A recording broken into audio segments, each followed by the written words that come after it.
नमस्कार मित्रों, आप सभी का बहुत बहुत स्वागत है। मित्रों, आज हम चर्चा करेंगे उत्तर प्रदेश शिक्षा सेवा चयन आयोग के बारे में। ये बड़े खुशी की बात है जिसकी हम सभी जो भी अध्यापक शिक्षा भर्ती में जो फॉर्म भरे हैं, तो हम सभी लोग बड़ी बेसब्री से इसका इंतजार कर रहे थे कि कब वो घड़ी आए जब सरकार के द्वारा इससे संबंधित जो प्रस्ताव है उसको अपनी सहमति दें और प्रक्रिया आगे बढ़े। और खास करके न केवल उत्तर प्रदेश के लोग, उत्तर प्रदेश के जो अभ्यर्थी हैं वो, बल्कि जो हमारे अन्य प्रांतों के जो हमारे दोस्त हैं और हमारे जो अभ्यर्थी हैं वो भी बड़ी बेसब्री से इस कमीशन का इंतजार कर रहे थे कि कब वो दिन आएगा जब सरकार इससे संबंधित प्रस्ताव को मंजूरी देगी। और अभी जिस आयोग के गठन का कयास लगाया जा रहा था, आखिर में वो समय आ गया कि अब ये प्रक्रिया धीरे धीरे आगे बढ़ेगी। और जैसा कि आप सभी लोग जानते हैं, कल यानी ट्यूसडे मंगलवार को उत्तर प्रदेश के संबंध में जो ये कमीशन है, उत्तर प्रदेश के मुख्यमंत्री योगी जी के नेतृत्व में मंत्रिमंडल की बैठक हुई और इससे संबंधित प्रस्ताव को मंत्रिमंडल ने अपनी स्वीकृति प्रदान की है। और इस संबंध में जो कुछ फॉर्मेलिटीज बाकी हैं अभी उसको किया जाना है, उसके बाद ये कमीशन अस्तित्व में आएगा। जैसे कि अब मंत्रिमंडल ने इससे संबंधित जो प्रस्ताव है उसको अपनी सहमति दे दी है। अब जब यूपी का जो मानसून सत्र शुरू होने वाला है विधानमंडल का, तो उसमें सरकार इससे संबंधित जो विधेयक है वो विधानमंडल के पटल पर प्रस्तुत करेगी और विधानमंडल के दोनों सदन इसे बहुमत से पारित करेंगे। उसके बाद ये महामहिम राज्यपाल के पास जाएगा और जब ये राज्यपाल की अनुमति प्राप्त कर लेगा, अर्थात राज्यपाल उस पर हस्ताक्षर कर देंगे इससे संबंधित विधेयक पर, तब उसके बाद इसके गठन की प्रक्रिया शुरू हो जाएगी। और जब इसका गठन पूरा हो जाएगा, अर्थात इसमें जो 12 सदस्य और एक अध्यक्ष हैं, जब उनकी नियुक्ति सरकार के द्वारा कर दी जाएगी तो फिर आयोग ये बैठक करेगा। उसके बाद आयोग अस्तित्व में आ जाएगा और अपनी प्रक्रिया शुरू कर देगा। तो ये बड़े खुशी की बात है कि हम सब जो ये कयास लगा रहे थे कि अक्टूबर बटे नवंबर में जो प्रस्तावित एग्जाम है, अक्टूबर बटे नवंबर में जो हम लोग अनुमान लगा रहे थे कि एग्जाम होगा टीजीटी पीजीटी का, तो अब वो लगभग कंफर्म है कि एग्जाम अक्टूबर बटे नवंबर में होना तय है, या बहुत हो सकता है दिसंबर जा सकता है, इससे आगे जाने की प्रोबेबिलिटी नहीं है। तो इसलिए हम सभी लोग अक्टूबर बटे नवंबर को ही मान करके चलते हैं। तो अपनी जो तैयारी है उसको और धार देना है, उसको और ही बेहतर तरीके से और उसको बेहतर मैनेजमेंट करते हुए चीजों को आगे लेके चलना है, ताकि ये जो बचा हुआ 3 महीना है, अगस्त सितंबर अक्टूबर, जो ये 3 महीने शेष हैं, तो इसमें आप किस तरीके से, किस स्ट्रेटेजी से, किस तरीके से आप अपनी चीजों को रिवीजन करेंगे, जो क्वेश्चन पेपर है उसको दोहराएंगे, और जहां पर जो कॉन्सेप्ट आपको नहीं समझ में आ रहा है तो उसको किताबों से कैसे पढ़ेंगे। तो इन सब सारी चीजों के संबंध में आपको एक बेहतर रणनीति के साथ, एक बेहतर मैनेजमेंट के साथ, एक बेहतर टाइम टेबल के साथ चीजों को सेट करते हुए आगे बढ़ना है, ताकि जो ये 3 महीने का समय है इसमें आप इतना बेहतर तरीके से अपनी तैयारी कर लें ताकि आप एक सीट के प्रबल दावेदार बन सकें। आपको इस ढंग से तैयारी करनी है। और आप जानते हैं कि कंपटीशन बड़ा है, सीटें कम हैं, संख्या ज्यादा है, अभ्यर्थी ज्यादा हैं, तो इसलिए इसमें कोई डाउट नहीं है, मतलब ये अनडाउटेडली आप ये मान लीजिए कि कंपटीशन बहुत ही टफ होने वाला है। और आप जानते हैं कि इलाहाबाद में एक से एक लोग हैं, तो हालांकि उनसे हमें डरना नहीं है, लेकिन यह है कि भाई अपनी तैयारी को बहुत ही धारदार तरीके से करिए, बहुत ही एक रणनीति के साथ किस प्रकार से आप उसको ज्यादा बेहतर से बेहतर तैयारी कर सकते हैं, आप इस तरीके से तैयारी करने की कोशिश करिए, तभी आप इतने बड़े कंपटीशन में आप अपना जो एक प्रकार से सिलेक्शन की जो दावेदारी है आप उसको मजबूती से प्रस्तुत कर सकते हैं। तो इन सब चीजों को ध्यान में रखते हुए आगे चलना है। तो ये जो कमीशन है जब ये अस्तित्व में आ जाएगा, शीघ्र ही अस्तित्व में आ जाएगा, तो इसके सामने जो सबसे बड़ा चैलेंज है वो सबसे बड़ा चैलेंज ये है कि अभी तक भर्तियों को लेकर के, शिक्षक भर्तियों को लेकर के जिस प्रकार से संस्थाओं के ऊपर दाग लगते रहे हैं, चाहे वो लेट लतीफी का मामला रहा हो या पेपर लीकेज का मामला रहा हो या जो तमाम सारी चीजें रही हैं, तो ये जो तमाम सारे एक निगेटिव चीजें देखने को मिली हैं पिछले कई वर्षों में, तो ये जो सारी मतलब कि एक प्रकार से निगेटिव चीजें हैं, इन सब सारी चीजों से निपटना, इनको समाप्त करना और एक बिल्कुल फ्री एंड फेयर तरीके से एग्जाम को कंडक्ट कराना, पूरी की पूरी भर्ती प्रक्रिया को संचालित करना, तो यही इनके सामने सबसे बड़ा चैलेंज होगा। और हम उम्मीद करते हैं कि ये कमीशन बिल्कुल ये जो चैलेंज है इसमें वो पास होगा और वो जो पुरानी चीजें हैं उनसे अभ्यर्थियों को, जो हमारे प्रतियोगी हैं, उनसे उन सभी को इससे छुटकारा मिलेगा, हम यही उम्मीद करते हैं। और हालांकि भाई इसका सबसे जो सही जवाब होगा वो समय देगा। भाई हम उम्मीद कर सकते हैं कि चीजें बेहतर होंगी, इसीलिए एक नया कमीशन लाया गया है। लेकिन इसका सही जवाब मित्रों समय देगा। वो समय बताएगा कि ये आयोग उस पैरामीटर पर जो उम्मीदें थी, जो आकांक्षाएं थी अभ्यर्थियों की, उस पर कितना खरा उतरा, ये तो समय बताएगा। खैर चलिए, शुभ घड़ी आ गई है। मतलब ये जो शिक्षक भर्ती को लेकर के इंतजार था वो बिल्कुल खत्म हो चुका है, आप यूं मान करके चलिए। तो ये जो कमीशन है इसकी संरचना क्या है, इसके कार्य क्या हैं, इसके गठन से क्या क्या अच्छी चीजें होने वाली हैं, उस पर हम थोड़ी सी चर्चा कर लेते हैं और उसके बाद फिर हम आगे बढ़ते हैं। तो जहां तक इस कमीशन की जो संरचना है, इस कमीशन की जो संरचना है वो इस प्रकार से है, आपने पेपर में पढ़ा होगा और उसको एक बार फिर देख लीजिए। तो इसकी जो संरचना है आयोग की,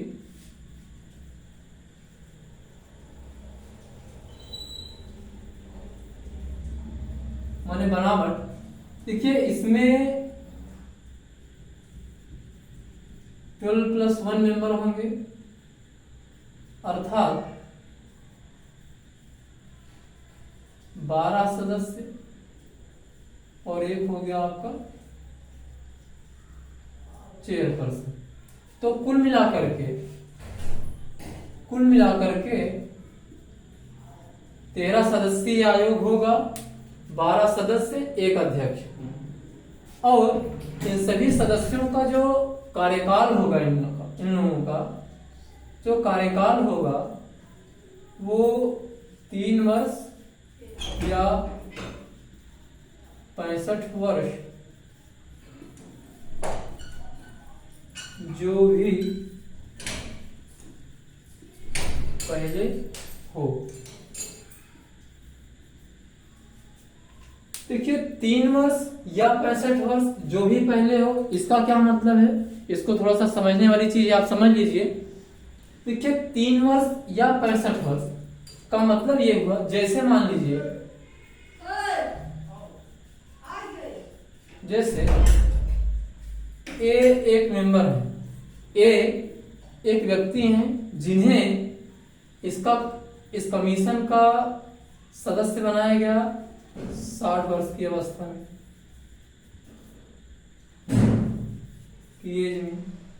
तो अब देखिए, जैसे मान लीजिए ए एक व्यक्ति हैं, उन्हें इस कमीशन का अध्यक्ष बनाया गया 60 वर्ष की अवस्था में। तो जैसे ही इनकी 63 वर्ष आयु पूरी हो जाएगी तो इन्हें क्या है, इन्हें ये इस पद से हट जाएंगे, इन्हें इनका कार्यकाल खत्म हो जाएगा। क्यों? क्योंकि ये 60 वर्ष की अवस्था में इस कमीशन के मेंबर बनाए गए थे या चेयरमैन बनाए गए थे, और 3 वर्ष 60 3 63, जब 3 वर्ष पूरा हो जाएगा तो इनका जो है कार्यकाल समाप्त हो जाएगा खुद ब खुद। तो यहां पर अब देखिए 63 साल हो गया लेकिन 65 वर्ष नहीं हुआ है, लेकिन ये 60 साल में बने तो 3 वर्ष पूरा हो गया, तो इनका ये 3 साल पूरा हो गया तो इनका पद समाप्त हो गया, मतलब ये इनका जो टेन्योर है, इनका जो कार्यकाल है वो समाप्त हो गया। और दूसरा उदाहरण ये लीजिए, जैसे मान लीजिए कि बी नामक एक व्यक्ति है और उन्हें इस कमीशन का मेंबर बनाया गया 63 वर्ष की अवस्था में। अब देखिए 63 वर्ष की एज में जब ये इस कमीशन के अध्यक्ष मेंबर बने तो अब 63 में जब आप 2 जोड़ेंगे तो हो जाएगा 65। अब जब 2 साल बीतेगा तो इनकी उम्र हो जाएगी 65, जब इनकी उम्र हो जाएगी 65 तो इनका कार्यकाल समाप्त हो जाएगा। तो कहने का आशय ये है कि कोई व्यक्ति चाहे वो 60 साल की अवस्था में सदस्य बने तो जैसे ही 3 साल का टाइम पीरियड वो इस कमीशन के अध्यक्ष या सदस्य के तौर पर पूरा कर लेंगे, उनका कार्यकाल समाप्त हो जाएगा। और यदि कोई व्यक्ति 62 वर्ष की अवस्था में या 63 वर्ष की अवस्था में इस कमीशन का अध्यक्ष या मेंबर बनाया जाता है तो जैसे ही 65 वर्ष की आयु पूरी होती है तो इनका कार्यकाल समाप्त हो जाएगा। अब ये मतलब नहीं है कि इन्होंने एज ए मेंबर या एज ए चेयरमैन 1 साल यहाँ पे कार्य किया, 2 साल कार्य किया, इससे मतलब नहीं है। मतलब ये है कि किसी भी व्यक्ति का एज ए मेंबर या एज ए चेयरपर्सन 3 साल या 65 वर्ष, 3 वर्ष या 65 वर्ष जो भी पहले आएगा तो उस हिसाब से वो रिटायरमेंट हो जाएगा, उसका कार्यकाल समाप्त हो जाएगा। तो एक चीज तो ये हुई। दूसरी चीज समझने वाली बात ये है कि आपने जनरली ये देखा होगा कि कोई भी कमीशन हो, चाहे वो स्टेट कमीशन हो या सेंट्रल कमीशन हो, कोई भी कमीशन हो या कोई भी जैसे चेन बोर्ड वगैरह होते हैं, तो वहां पर जो टोटल सदस्य संख्या रखी जाती है वो विषम ही होती है, वो विषम संख्या ही होती है, ऑड नंबर ही होता है, इवन नंबर नहीं होता है। जैसे मान लीजिए कि कोई कमीशन या चयन बोर्ड या कोई चयन करने वाली संस्था होगी तो वहां पर जो टोटल मेंबर होंगे या तो वो 3 होंगे या 5 होंगे या 7 होंगे या 9 होंगे या 11 होंगे, 13 होंगे,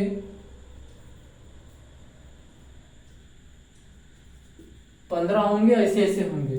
देखिए ये इसलिए रखा जाता है, देखिए इनके पीछे क्या लॉजिक है। इनके पीछे लॉजिक ये है कि भाई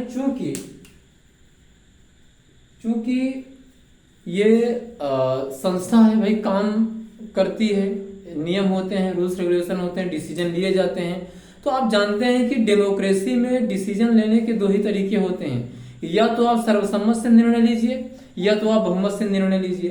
तो चूंकि ये जो सिलेक्शन बॉडीज हैं तो यहाँ पर अगर जनरली चीजें अगर मान लीजिए कि सर्वानुमति बन जाती है तो अच्छी बात है, अगर नहीं सर्वानुमति बनी तो भाई डिसीजन तो लेना ही है। अगर आप डिसीजन नहीं ले पाएंगे तो संस्थाएं फिर काम नहीं कर पाएंगे।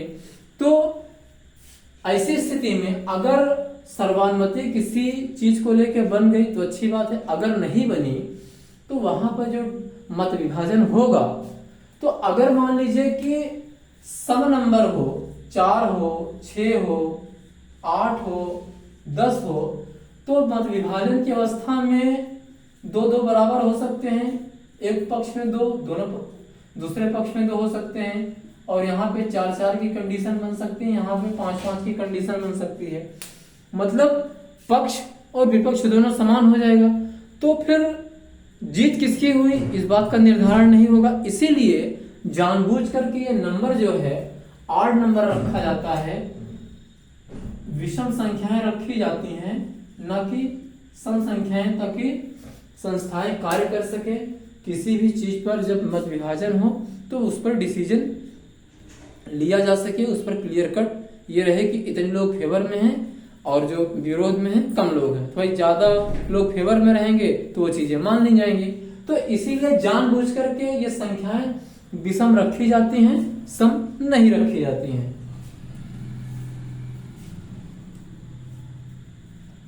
और ये जो कमीशन है, इस कमीशन का जो मुख्यालय है, इसका जो हेडक्वार्टर होगा वो प्रयागराज होगा, इलाहाबाद होगा। ये अच्छी चीज है क्योंकि इलाहाबाद जो है पूरे उत्तर प्रदेश में शिक्षा का एक बहुत बड़ा केंद्र माना जाता है, हब माना जाता रहा है।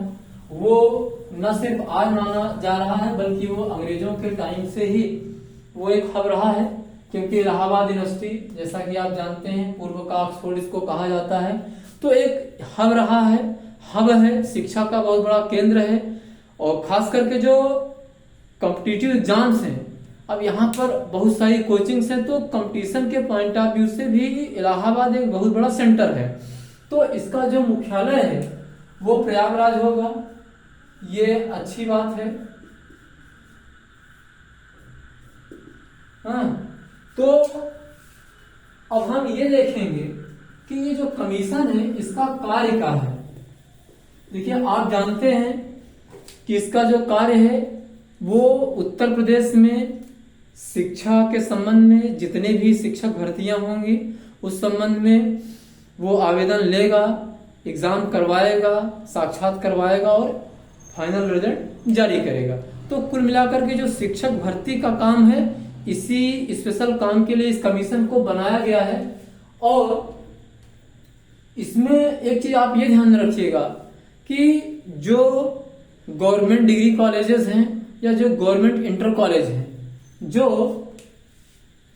जैसे मान लीजिए आपका जो हम इसके कार्य की बात कर रहे हैं, ये कमीशन का जो कार्य है इसके कार्य क्षेत्र में कौन कौन सी संस्थाएं आएंगी जिनकी भर्तियों को ये करवाएगा। तो जो जैसे मान लीजिए कि आपके जो जीडीसी हो गया, जीआईसी हो गया, तो जो ये सरकारी शिक्षण संस्थान हैं, जो गवर्नमेंटल एजुकेशनल इंस्टीट्यूट्स हैं, तो इनमें ये कार्य नहीं करेगा। तो इनको छोड़कर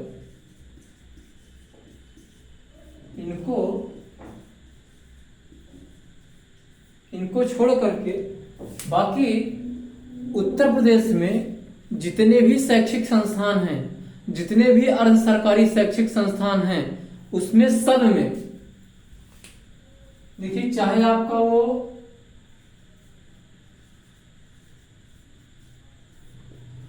प्राइमरी शिक्षा हो,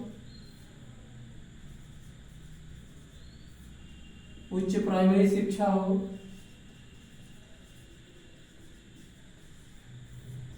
माध्यमिक शिक्षा,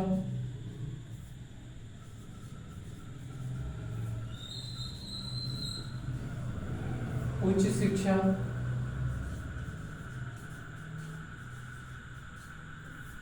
तकनीकी शिक्षा,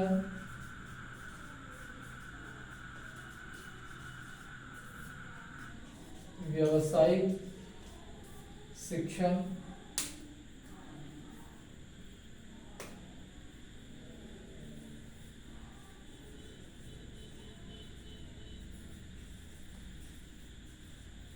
संस्कृत शिक्षा,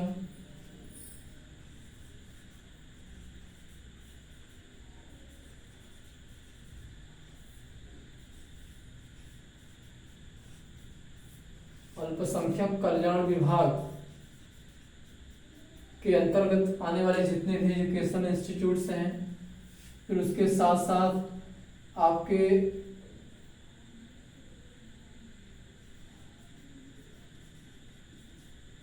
अरबी, फारसी, यूनानी शिक्षा, मतलब इसमें सब आ जाएंगे एक प्रकार से। खाली जो गवर्नमेंटल एजुकेशनल इंस्टीट्यूट्स हैं, जैसे आपका गवर्नमेंट डिग्री कॉलेज हो गया, गवर्नमेंट इंटर कॉलेज हो गया, इनको छोड़ करके उत्तर प्रदेश में चाहे वो प्राइमरी एजुकेशन हो, अपर प्राइमरी हो, माध्यमिक हो, उच्च शिक्षा, तकनीकी शिक्षा, व्यवसायिक शिक्षा, संस्कृत शिक्षा, अल्पसंख्यक कल्याण विभाग के अंतर्गत संचालित होने वाले जो भी एजुकेशनल इंस्टीट्यूट्स हैं, अरबी, फारसी, यूनानी शिक्षा से संबंधित, मतलब ये जितनी भी ये शिक्षा से संबंधित चीजें हैं, इनको छोड़ करके उन सब में ये शिक्षक भर्ती का कार्य करेगा ये कमीशन। इसका दायरा बहुत बड़ा है और हम समझते हैं कि ये शायद भारत का सबसे बड़ा आयोग होगा, मतलब सबसे बड़ा चयन आयोग होगा, जहां तक हमें जानकारी है। इतने सदस्य शायद किसी आयोग में नहीं है।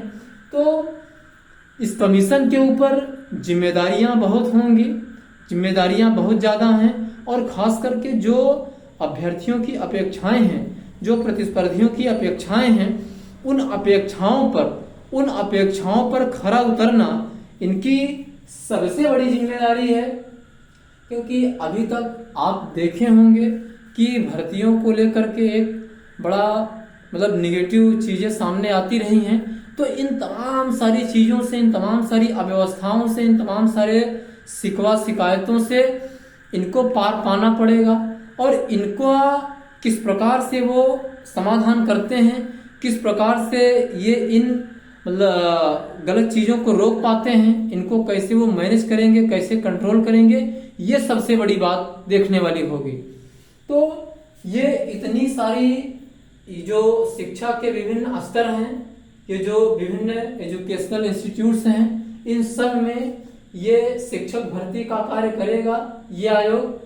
और इस आयोग के ऊपर जिम्मेदारियां काफी हैं, और खास करके जो अभ्यर्थियों की जो अपेक्षाएं हैं, उन अपेक्षाओं पर खरा उतरना इनका सबसे बड़ा दायित्व होगा। अब ये देखते हैं कि ये कमीशन कैसे इन चीजों से निपटता है, किस प्रकार से इनको फेस करता है, कैसे इनको मैनेज करता है, किस प्रकार से इन अनचाही चीजों को अपने से वो दूर रख पाता है। और जैसे ये जो कमीशन गठित हुआ है, इसके गठन से बहुत सारी अच्छी चीजें होने वाली हैं। इसीलिए सरकार ने बहुत ही सोच समझ करके ये कदम उठाया है, और एक नया कमीशन स्थापित करने के संबंध में उन्होंने कदम उठाया है कि चीजों को और बेहतर किया जा सके। क्योंकि जिस प्रकार से शिक्षक भर्तियों के संबंध में अनचाही चीजें, गैर कानूनी चीजें सामने आती रही हैं, तो इन्हीं सब चीजों को देख करके सरकार ने ये कदम उठाया है। तो जैसे मान लीजिए इस आयोग के गठन से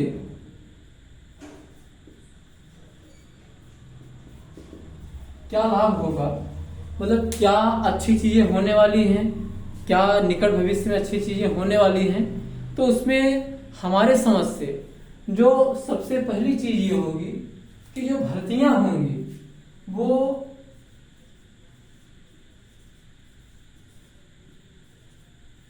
समयबद्ध रूप में पूरी होंगी। भर्तियां जो होंगी, जैसे भर्तियों के संबंध में अभी तक यूपी में क्या रहा है, मतलब कि एक प्रकार से बड़ी लेट लतीफी रही है। भाई एग्जाम आप आवेदन 2 साल पहले ले लेते हैं, 3 साल पहले ले लेते हैं, और एग्जाम पता लगा कि 2 साल 3 साल के बाद करवाए जा रहे हैं। तो ये बहुत ही खराब एक प्रकार से प्रक्रिया है, बहुत ही गंदी प्रक्रिया है। भाई आप आवेदन लिए हैं तो आप फिर ये कोशिश करिए कि प्रक्रिया को जितना बेहतर तरीके से हो सके और जितना क्विक तरीके से हो सके, फास्ट तरीके से हो सके, उसको संचालित करने की कोशिश करें। भाई आपने फॉर्म भरवा लिया है, 3-3 साल 4-4 साल उसका कोई खोज खबर लेने वाला नहीं है। तो भाई अभ्यर्थी हैं, इलाहाबाद में रहने में उनको खर्च लगता है, भाई पैसा लगता है, पैसा आसानी से आता नहीं है। अब कौन सा विद्यार्थी है, किस प्रकार के आर्थिक समस्याओं से गुजर रहा है, घर की कंडीशन क्या है, कैसे हालात हैं। तो अब आप बताइए कि आपने फॉर्म भरवा लिया और 3-3 साल 4-4 साल एग्जाम नहीं हो रहे हैं, कहीं कहीं तो और बीत जाता है। तो ये अपने आप में एक प्रकार से अभ्यर्थियों के साथ बहुत बड़ा धोखा है। भाई उम्र निकलती जा रही है, कितने अभ्यर्थी तो इसी चक्कर में बेचारे ओवर एज हो जाते हैं। तो कम से कम ये जो एक प्रकार से गैर जिम्मेदाराना व्यवहार अभी तक चयन आयोगों के द्वारा, चयन बोर्डों के द्वारा होता रहा है, तो ये जो गैर जिम्मेदाराना व्यवहार रहा है एक प्रकार से, खास करके अभ्यर्थियों के साथ एक प्रकार का छलावा होता रहा है, तो कम से कम हम उम्मीद ये करते हैं कि आयोग उन कमियों को दूर करेगा। हम उम्मीद करते हैं इसके साथ ही साथ ये आयोग का कानूनी और नैतिक कर्तव्य है कि आप वो जो गलतियां पिछले समय में हुई हैं अन्य चयन बोर्डों के द्वारा, आयोगों के द्वारा, आप कम से कम उन गलतियों से दूर रहिए और आप उन चीजों को मत दोहराइए, नहीं तो आप भी उसी लाइन में जाके खड़े हो जाएंगे जो अन्य संस्थाएं जहां खड़ी थी। तो इसलिए हम उम्मीद करते हैं कि भर्तियां जो हैं समयबद्ध तरीके से, बेहतर तरीके से और तीव्र मतलब एक फास्ट तरीके से संपन्न होंगी। पहला तो फायदा ये होगा। और दूसरी चीज क्या होगा, इससे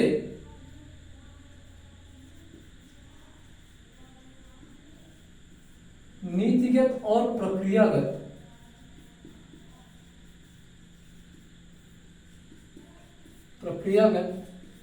एक रूपता आएगी भर्तियों को लेकर के। इससे क्या होगा, इस कमीशन के आने से क्या होगा कि एक पॉलिसी लेवल और प्रोसीजर के लेवल पर एक रूपता आएगी। क्योंकि अभी तक क्या था कि प्राइमरी में जो शिक्षक भर्ती थी उसको दूसरा संस्था कंडक्ट करवाती थी, माध्यमिक शिक्षा को कोई दूसरी संस्था कंडक्ट करवाती थी, हायर एजुकेशन में कोई दूसरी संस्था रिक्रूटमेंट का काम करती थी। तो इससे होता क्या था ना कि भर्तियों को लेकर के जिस प्रकार से एक एकीकृत व्यवस्था होनी चाहिए, पॉलिसी लेवल और प्रोसीजर के लेवल पर, नीतिगत और प्रक्रियागत लेवल पर जो एक रूपता होनी चाहिए थी वो दिखती नहीं थी। प्राइमरी के क्षेत्र में जो रिक्रूटमेंट करवाने वाली संस्था थी वो अलग तरीके से कार्य करती थी, माध्यमिक शिक्षा को अलग संस्था देखती थी, हायर एजुकेशन को अलग संस्था देखती थी, टेक्निकल एजुकेशन को कोई और देखता था, जो प्रोफेशनल एजुकेशन था, व्यवसायिक शिक्षा थी, कोई उसको और देखता था। तो इस प्रकार से चीजें बड़ी गड्ढमड्ढ तरीके से चल रही थी। तो हम ये समझते हैं कि इस कमीशन के आने से शिक्षक भर्ती के संबंध में, चाहे वो ह्यूमैनिटीज सब्जेक्ट के टीचर हों, चाहे वो टेक्निकल सब्जेक्ट फील्ड के टीचर हों या प्रोफेशनल क्षेत्र के टीचर होंगे, तो मतलब कुल मिलाकर के शिक्षक भर्तियों के संबंध में पॉलिसीगत और प्रक्रियागत स्तर पर एक रूपता आएगी। तो उसमें यह फायदा रहेगा क्योंकि यह पूरा का पूरा जो कार्य है एक संस्था कराएगी, उसकी जिम्मेदारी होगी, तो इससे इस लेवल पर भी फायदा होगा। तीसरा क्या होगा कि इससे जवाबदेही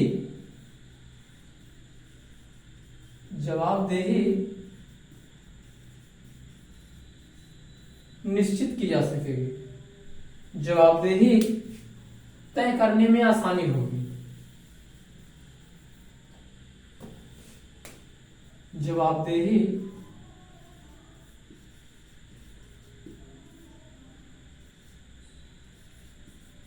करने में आसानी होगी। देखिए, हमारे कहने का आशय ये है कि जब शिक्षक भर्ती का जो कार्य है, जो बहुत बड़ा कार्य है, बहुत बड़ी जिम्मेदारी है, उस जिम्मेदारी को जब एक संस्था देखेगी तो उस पर जवाबदेही तय की जा सकती है, उसकी जवाबदेही को तय करने में आसानी होगी। नहीं तो प्राइमरी की भर्ती कोई और संस्था करवा रही है, माध्यमिक की भर्ती कोई और संस्था करवा रही है, उसके अलग नियम है, उसके अलग नियम है। तो इस प्रकार से चीजें बड़ी हौच-पौच थी, बड़ी मतलब गड्ढ-मड्ढ थी, तो उसमें चीजें ठीक से चल नहीं रही थी। तो इससे क्या होगा कि जवाबदेही तय करने में आसानी होगी कि जो पूरी की पूरी जो शिक्षक भर्ती है, चाहे वो जिस फील्ड की शिक्षक भर्ती होगी, एक कमीशन देखेगा तो वो बेहतर तरीके से चीजों को संचालित करेगा, चीजें समयबद्ध तरीके से पूरी होंगी, पॉलिसीगत और प्रक्रियागत स्तर पर एक रूपता आएगी, जवाबदेही तय करने में आसानी होगी और जो नियमों के स्तर पर इतनी ज्यादा विविधता रहती थी वो भी समाप्त हो जाएगी। तो जहां उचित है उतनी तो विविधता रहेगी, लेकिन कहीं कहीं मतलब कि जो चीजें नहीं होनी चाहिए थी वो भी चीजें दिखाई दे रही थी, तो कम से कम उन चीजों से छुटकारा मिलने की संभावना है। और इससे एक फायदा ये होगा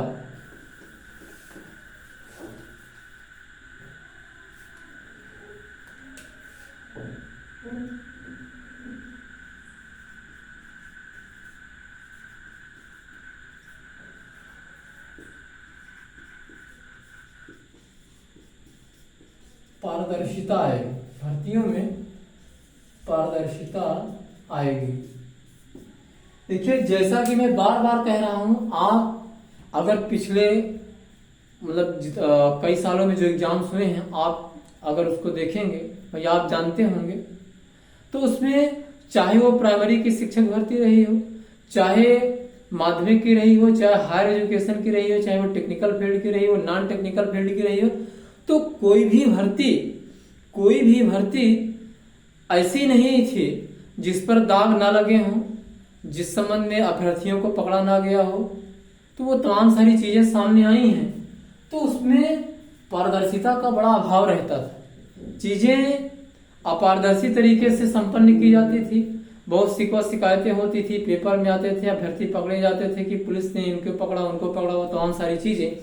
तो कम से कम इस कमीशन से क्या होगा कि जब पूरी की पूरी जिम्मेदारी एक कमीशन के पास होगी, तो उसमें पारदर्शिता आने की ज्यादा उम्मीद है, और इससे पारदर्शिता आएगी, इसमें कोई दो राय नहीं है। तो भर्तियां जो ये एग्जाम्स होंगे, तो ये एग्जाम जो होने वाला है और जो आएगा, तो उसमें ज्यादा पारदर्शिता होगी, और हम समझते हैं कि उसमें इस प्रकार का कोई आरोप प्रत्यारोप शायद नहीं लगेगा, और जो इस प्रकार की घटनाएं देखने को मिली हैं तो वो शायद नहीं होंगे। तो इससे पारदर्शिता आएगी, भर्ती पारदर्शी तरीके से संपन्न की जा सकेगी। इससे एक फायदा ये होगा, और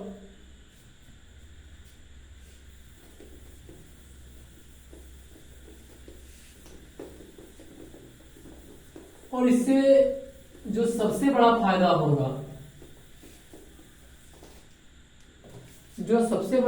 होगा, कि जो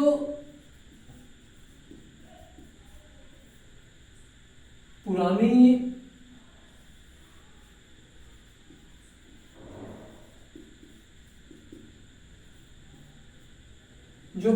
अव्यवस्थाएं जो एग्जाम्स में दिखाई पड़ती थी, जो अपारदर्शिता, पेपर का लीक होना, वो तमाम सारी चीजें जो होती थी, तो कम से कम इसमें यह होगा कि उन सारी समस्याओं से हम उम्मीद करते हैं कि उन सारी समस्याओं से, अव्यवस्थाओं से छुटकारा मिलेगा।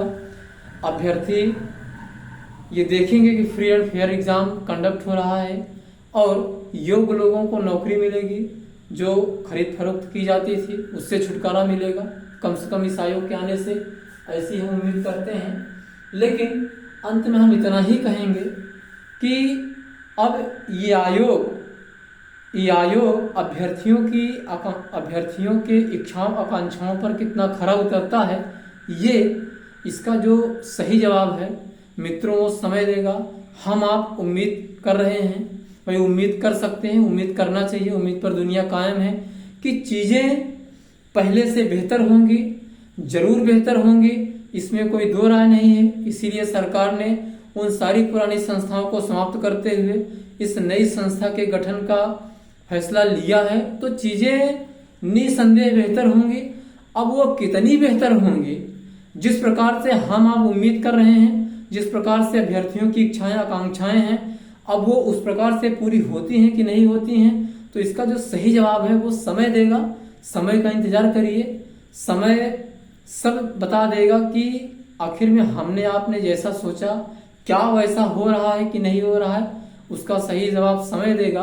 और जैसा कि आप जानते हैं कि उत्तर प्रदेश में जो टीजीटी पीजीटी का एग्जाम पहले होता रहा है, तो जैसे भारत सरकार का जो 5 ईयर प्लान नहीं होता है, भारत सरकार का जो 5 ईयर प्लान होता है, तो ठीक उसी प्रकार से उत्तर प्रदेश में ये यूपी टीजीटी पीजीटी के जो एग्जाम्स थे वो 5 ईयर प्लान ही उनको समझिए, वो